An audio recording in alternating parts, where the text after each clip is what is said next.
I want to talk to people who may be concerned about Scientology and the downtown Bluff vote. I urge you all to vote yes for Clearwater. Scientology has no connection to these developers.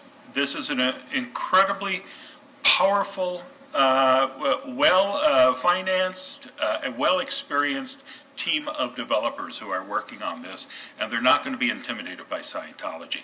And when they finish building the apartments, up to 600 apartments for our downtown, when we have the amphitheater rocking, we're going to turn the downtown around like you wouldn't believe. So there are a couple things that people always say worried about this, and let me just quickly address those. It's creepy downtown. Well, I understand that. When I first came here, it was creepy for me too. But then I started working downtown, and it became my downtown. And if you come downtown, there's really no reason to be concerned. It feels creepy because we've heard so many decades of stories about horrible things that Scientology's management has done. But you can sit alone in your room at night and say, I think there's somebody behind me. And you can creep yourself out. So a lot of that is in our minds.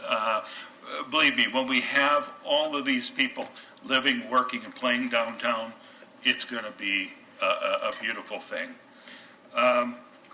Also, people say, I don't want to give a nickel to Scientology, so I'm not going to eat at a restaurant. Well, for heaven's sakes, most of the restaurants, they're not owned by Scientologists. The workers aren't Scientologists.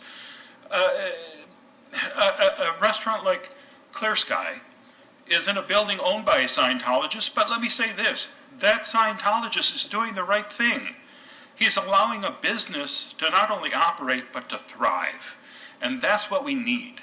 The real problem are the Scientologist parishioners and Scientology itself, who spent over $100 million buying up all the properties to leave them vacant.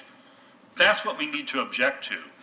And, you know, it's going to be to the benefit of everybody, including the folks who are trying to make a living with these restaurants, if we get past that and just come downtown and have a wonderful time.